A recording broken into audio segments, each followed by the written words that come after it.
중국 경제가 붕괴 직전 상태라는 말 들어보셨나요? 화려한 마철로 뒤에 숨겨진 진실은 충격적입니다. BBC, 블룸버그 같은 해외 유력 언론들이 앞다퉈 경고하고 있거든요.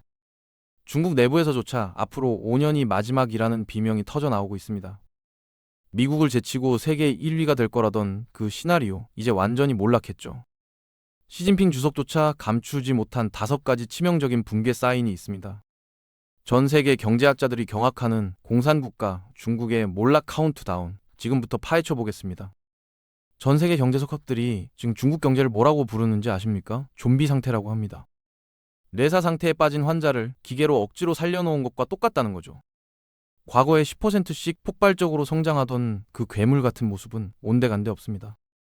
시진핑 정부는 5% 성장을 외치고 있지만 미창 총리조차 난색을 표할 정도로 상황이 절망적이거든요. 더 충격적인 건 이 숫자마저 조작됐다는 겁니다. 지방 정부들이 보고하는 성장률 수치 이미 조작된 거라는 거죠. 실제로는 마이너스 성장을 기록하고 있는데도 윗선 눈치를 보며 숫자를 부풀리는 가짜 통계가 만연해 있습니다. 밤에 불 켜진 공장이 하나도 없는데 서류상으로는 공장이 풀가동되고 있다는 기이한 현상. 이게 2026년 중국의 진짜 얼굴입니다. 공산당은 정보 통제를 통해 경제위기 관련 글을 닥친 대로 삭제하고 학자들의 입을 막으면서 14억 인민의 분노 폭발을 필사적으로 막고 있죠. 멈춘 심장을 기계장치로 억지로 돌리고 있는 셈인데 과연 언제까지 버틸 수 있을까요? 중국 붕괴의 첫 번째 징후는 전 국토가 콘크리트 무덤으로 변해가는 무덤화 현상입니다. 평생 모은 돈을 건설사에 맡겼는데 3년이 지나도 잡초만 무성한 공사장에 짓다만 건물만 남아있는 거예요. 이걸 중국에서는 란웨이러우, 썩어버린 꼴이라고 부릅니다. 건설사는 도망가고 집은 완공되지 않았는데 은행은 대출금을 갚으라고 독촉해대죠. 서민들은 빚더미에 앉게 됐습니다. 현재 중국에는 아무도 살지 않는 빈집, 유령주택이 최소 3,400만 채에서 최대 1억 채에 달한다고 합니다. 이게 얼마나 어마어마한 규모냐면 대한민국 전체 인구를 수용하고도 남을 정도거든요. 밤이 되어도 불빛 하나 없는 아파트 단지들이 끝없이 펼쳐진 모습, 마치 인류 멸망 후의 지구를 보는 듯한 공포를 줍니다. 그런데 이 무분별한 부동산 개발의 배후에는 더 충격적인 진실이 숨어 있었습니다. 지방정부와 건설사가 결탁한 국가 단위의 폰지 사기 구조였던 거죠. 지방정부는 땅을 빌려주고 사용료를 챙기고 건설사는 선분양으로 받은 돈을 아파트 건설이 아닌 또 다른 땅을 빌리는 데 사용하는 돌려막기를 해온 겁니다. 홍다 사태가 터지면서 더 이상 집을 사줄 사람이 없어지자 거대한 폭탄 돌리기 게임이 멈췄고 그 피해는 고스란히 서민들이 떠안게 됐죠. 창문도 없고 전기도 들어오지 않는 짓담한 20층 아파트에 텐트를 치고 사는 신혼부부들의 처참한 모습이 SNS를 통해 퍼지고 있습니다. 부동산이 가정자산의 70%를 차지하는 중국에서 집값 폭락은 사실상 전 국민의 파산을 의미하거든요. 이는 소비 위축과 기업 도산이라는 죽음의 소용돌이를 일으키고 있습니다. 중국 붕괴의 두 번째 징후는 희망을 잃고 사라져가는 청년들입니다. 최근 명문대 졸업 가운을 입고 시체처럼 널브러져 있거나 쓰레기통 옆에 누워있는 사진들이 유행하고 있거든요. 이게 단순한 장난이 아닙니다. 바이란, 썩을 대로 썩어라는 정서를 대변하는 거죠. 소극적 저항인 탕핌, 드러눕기를 넘어서 이제는 인생을 완전히 포기하고 자포자기하는 단계로 접어든 겁니다. 상하이 스타벅스에 가보면 묘한 광경을 목격하게 됩니다. 양복을 말끔하게 입고 출근하는 척 나왔지만 갈 곳이 없어서 커피도 시키지 않고 시간만 때우는 가짜 출근족 청년들이 가득하거든요. 부모에게 실직 사실을 숨기고 공원이나 도서관을 전전하며 의미 없는 이력서를 수백 통씩 보내는 게 이들의 일상이 됐습니다. 취업을 포기하고 부모 집에서 집안일을 하며 용돈을 받는 전업자녀라는 신조어까지 생겨났죠. 우리나라의 캥거루족과 비슷한 모양새입니다. 정부는 이를 효도이자 새로운 직업관이라고 포장하지만 실상은 부모의 연금에 기생하는 캥거루족을 국가가 미화하는 것에 불과합니다. 청년 실업률이 21%를 기록하자 통계국이 뭘 했는지 아십니까? 발표를 중단해버렸어요. 그런데 실제 실업률은 47%에 달한다는 학계의 분석도 나오고 있습니다. 배달 라이더 중 30%가 대졸자이고 석박사 소지자만 7명에 달하거든요. 35세가 넘으면 채용을 거부하는 35세 저주 때문에 청년들은 갈 곳을 완전히 잃었습니다. 노력해도 집을 살 수 없고 아이를 낳으면 노예를 대물림한다는 결론에 도달한 청년들, 이들은 국가에 대한 소극적 파업으로 눕기를 선택했습니다. 중국 붕괴의 세 번째 징후는 부유층과 권력층이 먼저 탈출하는 차이나 런 현상입니다. 침몰하는 배에서 쥐떼가 가장 먼저 탈출하듯이 경제 위기 냄새를 맡은 부자들이 필사적으로 자금을 해외로 빼돌리고 있거든요. 금괴를 녹여 텀블러로 위장하거나 온몸에 명품 시계를 감고 USB에 가상화폐를 담아 국경을 넘는 007 작전 같은 일들이 실제로 벌어지고 있습니다. 내 돈을 중국에 두면 다 뺏긴다는 공포가 지배하고 있어요. 시진핑의 공동부유 정책이 부자들에게는 다 같이 죽자로 들렸던 거죠.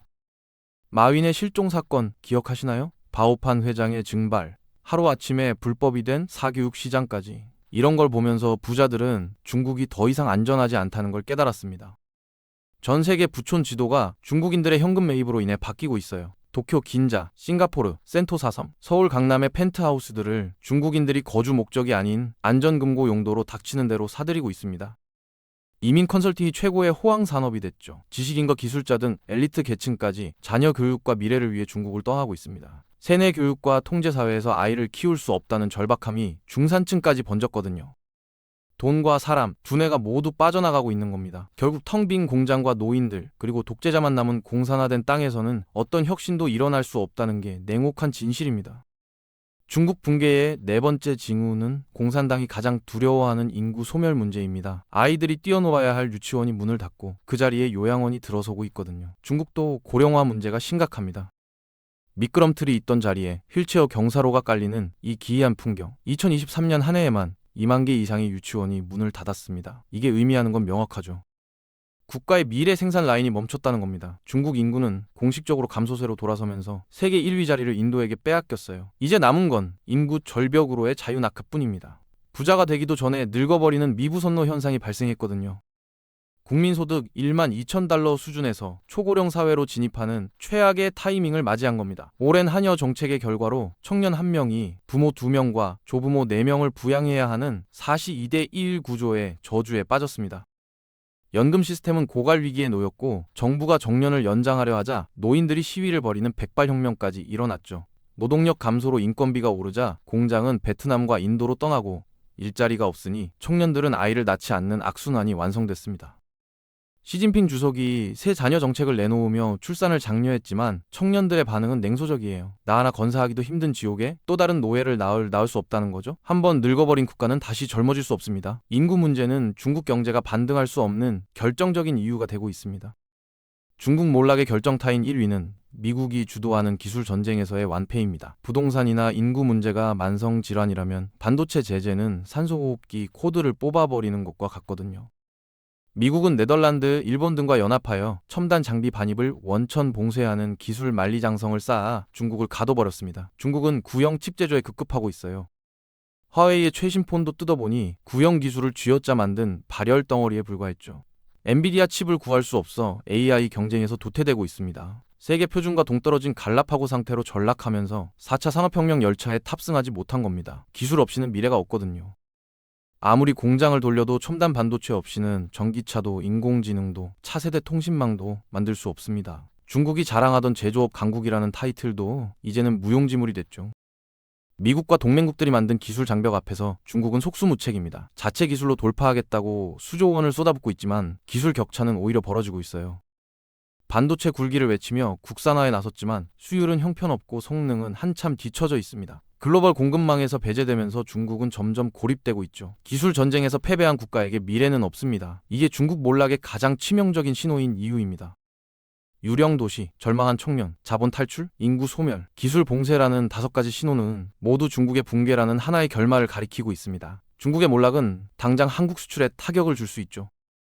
하지만 장기적으로는 공급망 재편과 글로벌 자본의 이동으로 인해 한국의 새로운 기회가 될 수도 있습니다. 중국이 이대로 역사 속으로 사라질까요? 아니면 위기를 극복하고 다시 일어설까요? 여러분의 생각은 어떠신가요? 댓글로 남겨주세요.